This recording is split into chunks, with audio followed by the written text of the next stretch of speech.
चलिए तो अब हम लोग क्वेश्चन नंबर 16 स्टार्ट करते हैं, ठीक है। सॉरी 14 स्टार्ट करते हैं। क्या कह रहा है, और बढ़िया क्वेश्चन भी, इस तरह के क्वेश्चन एग्जाम में आते भी रहते हैं। कह रहा है कि if either vector A is equal to 0 और vector B is equal to 0, मतलब यदि कह रहा है कि वेक्टर ए 0 हो या चाहे वेक्टर बी 0 हो, तो ये निश्चित रूप से वेक्टर ए डॉट बी 0 होगा, ये कंफर्म है। But the converse need not to be true, मतलब इसका उल्टा सही नहीं है। Justify your answer with an example. Obvious सी बात है कि अगर वेक्टर ए 0 हो या वेक्टर बी 0 हो, then vector A dot B अगर आप निकालना चाहोगे तो वो magnitude of A into magnitude of B into cos of इनके बीच का एंगल होता है। इसी तरह से डिफाइन किया गया है डॉट प्रोडक्ट को दो वेक्टर्स का।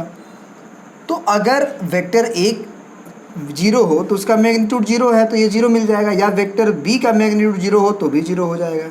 तो हम क्या लिख सकते हैं, दिस इम्प्लाई आइदर वेक्टर ए का मैग्नीट्यूड 0 और वेक्टर बी का मैग्नीट्यूड 0, या cos of theta equal to 0। तो हम कह सकते हैं that is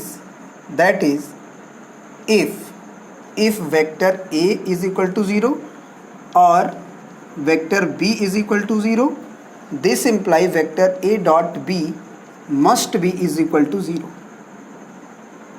but its converse का मतलब क्या हुआ, तो लिखेंगे बट कन्वर्स इज क्या है कि अगर vector A dot vector B 0 हुआ तो ये कोई ज़रूरी नहीं है कि वेक्टर ए का मैग्नीट्यूड 0 होगा या फिर वेक्टर बी का मैग्नीट्यूड 0 होगा, ये ज़रूरी नहीं है। क्यों नहीं ज़रूरी है, तो आप कह सकते हैं कि चूंकि हम जानते हैं कि vector A dot B vector अगर 0 हो रहा है तो वेक्टर ए डॉट बी होता है magnitude of A vector magnitude of B vector into cos of theta is equal to 0। अब ए वेक्टर बी वेक्टर 0 ना हो जाए, थीटा 0 हो जाए, मतलब थीटा बराबर 90 डिग्री हो जाए। दिस इम्प्लाई कि vector A is perpendicular to vector B हो जाए। Then also A dot B 0, but magnitude of A not equal to 0 and magnitude of B is also not equal to 0। अब कह रहा था कि आप इसको एक एग्जाम्पल के, ये तो हम जस्टिफाई कर दिए, ये प्रूफ कर दिए कि इसका कन्वर्स कोई ज़रूरी नहीं है कि ट्रू होगा।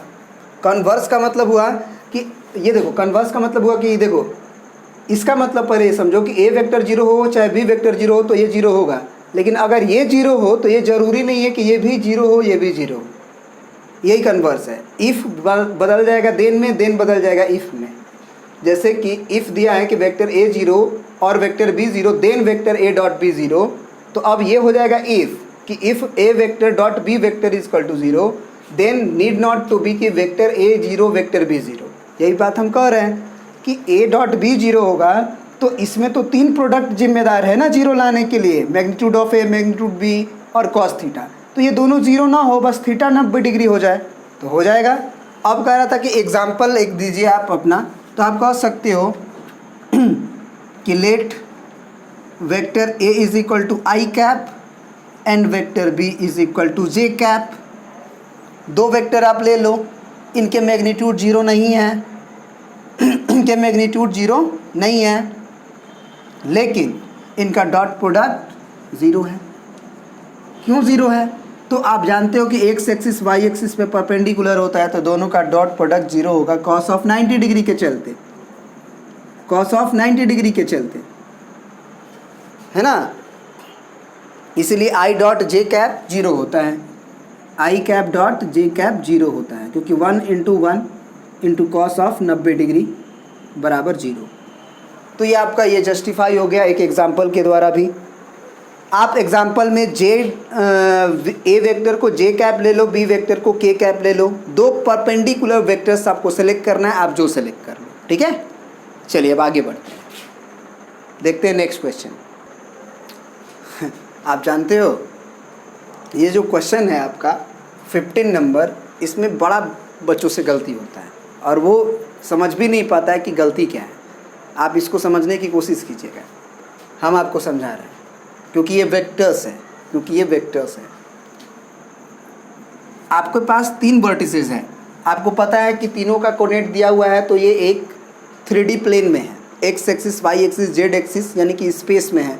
एक्स में भी चलना है, वाई में भी चलना है, जेड में भी चलना है। तो एक पॉइंट है, दूसरा पॉइंट उसी तरह, तीसरा पॉइंट उसी तरह, तो तीनों को मिलाएंगे तो एक ट्रेंगल हवा में बनेगा। वो हवा वाला ट्रेंगल को हम इस प्लेन में लेके रख देते हैं 1, 2, 3।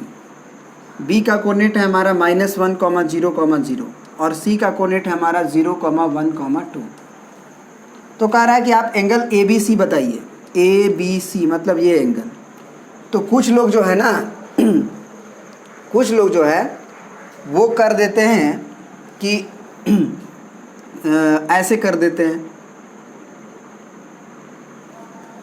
कि वो AB vector and BC vector के बीच का एंगल निकालते हैं। तो वो गलती उनसे क्या हो जाती है, गलती उनसे क्या हो जाती है, इस बात को समझने की कोशिश कीजिएगा कि ABC जो एंगल है, अगर आप AB वेक्टर ले रहे हो तो AB वेक्टर जो है इसके तरफ जाएगा, और BC वेक्टर अगर आप ले रहे हो तो इसके तरफ जाएगा, एरो B to C जाएगा। और अगर आप A to B वेक्टर ले रहे हो तो A से B की तरफ जाएगा। तो अगर तुम ये समझ के AB वेक्टर निकाल दिए और डॉट BC वेक्टर निकाल दिए, और तुम समझ रहे हो कि ये AB का मैग्नीट्यूड BC का magnitude into cos of theta ये थीटा है, तो ये तुम्हारा सोचना गलत है, ये आप गलत सोच रहे हो, है ना, रॉन्ग थिंकिंग। क्यों ऐसा क्यों हो रहा है? क्योंकि आपको एंगल बिटवीन 2 वेक्टर्स हम समझाए थे, तो उस समय बताए थे कि 2 वेक्टर्स का अगर एंगल निकालना है तो दोनों का या तो टेल को टुगेदर कर दो या दोनों के हेड को टुगेदर कर दो। एक का हेड रहेगा और एक का टेल रहेगा तो उनके बीच का एंगल नहीं निकलता है। यानी कि अगर आप AB वेक्टर और BC वेक्टर के बीच का एंगल निकालोगे तो होगा क्या एक्चुअली, फिर से एक ट्रायंगल बना के दिखाते हैं। ये A है, ये B है, C है।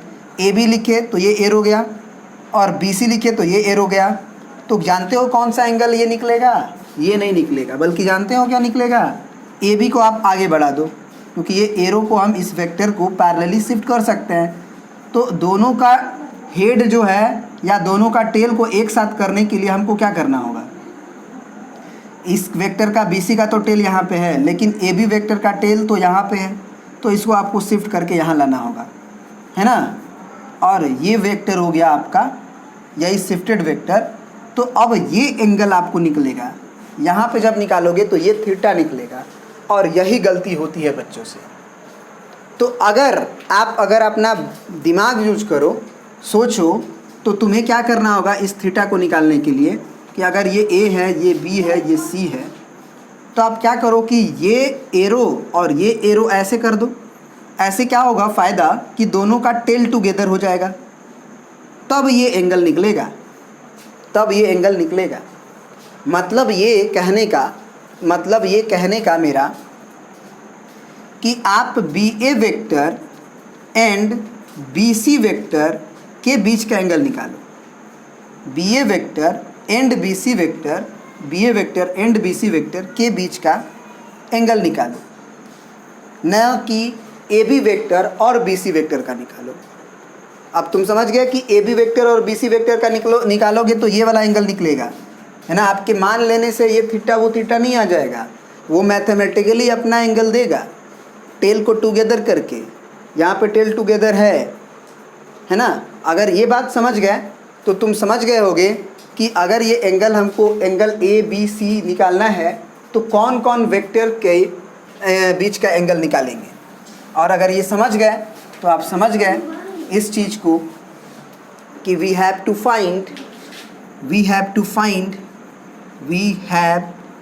Find angle ABC, then find angle between between B A vector and B C vector, मतलब बी से ए पे एरो निकालो, बी से ए पे एरो निकालो एंड बी से सी पे एरो निकालो, ताकि दोनों का टिल्ट टुगेदर हो, ठीक है ना। तो अब एंगल बिटवीन टू वेक्टर्स निकालने के लिए सबसे पहले बी ए वेक्टर अगर निकालेंगे तो बी ए वेक्टर हम क्या लिखते हैं, बी टू ए जाना है तो ए में से हम बी को घटाते हैं, ए में से हम बी को घटाते हैं, तो आई के साथ घटाएंगे तो वन ऑफ माइनस वन, तो आपको पता है कि वन ऑफ माइनस वन और इंटू आई कैप होगा। फिर 2 में से 0 घटाएंगे तो 2 माइनस 0 इंटू जे कैप होगा, और सी में से सी घटाएंगे तो 3 माइनस 0 के कैप होगा। यानी कि बी ए वेक्टर आएगा हमारा 2i cap plus 2j cap plus 3k cap, ठीक है। अब आता है क्वेश्चन हमारा बी सी वेक्टर का एंड बी सी वेक्टर। तो बी सी वेक्टर के लिए क्या करना है कि सी में से बी को घटाना है, सी पेयर हो गया है ना, तो सी फाइनल पॉइंट हुआ और बी इनिशियल पॉइंट हुआ, तो सी में से भी घटाओ, तो सी में से भी घटाओगे तो 0 माइनस ऑफ माइनस वन होगा तो वो +1 हो जाएगा आई कैप। फिर 1 माइनस 0 जो होगा वो हो जाएगा 1j कैप, क्योंकि सेकेंड एंट्री को घटा रहे हैं, थर्ड एंट्री 2 और 0 है तो +2k कैप, डायरेक्ट हम लिख सकते हैं। हो गया। अब तुम क्या करो ना कि B A vector dot B C vector निकालो।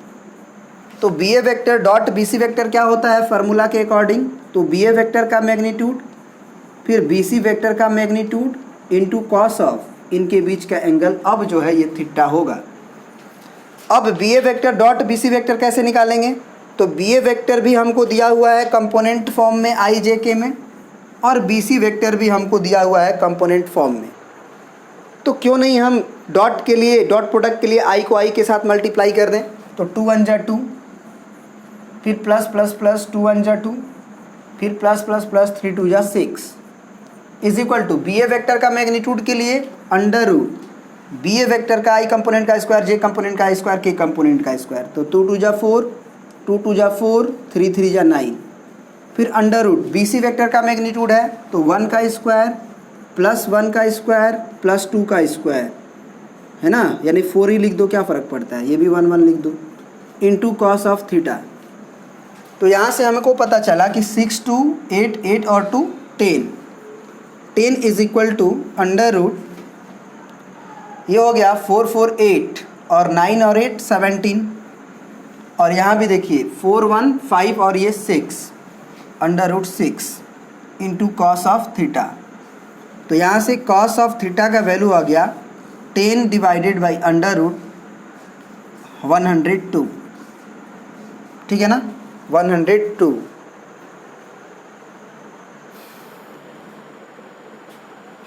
ठीक है, तो थीटा का वैल्यू क्या हो गया, cos inverse of 10 by under root 102, यही आपका आंसर हो गया। क्योंकि इसका कोई पार्टिकुलर थीटा नहीं जानते हैं, इसको इन्वर्ट फॉर्म में ही लिखना पड़ेगा। अब आते हैं क्वेश्चन नंबर 16 पे। अब चलिए आते हैं क्वेश्चन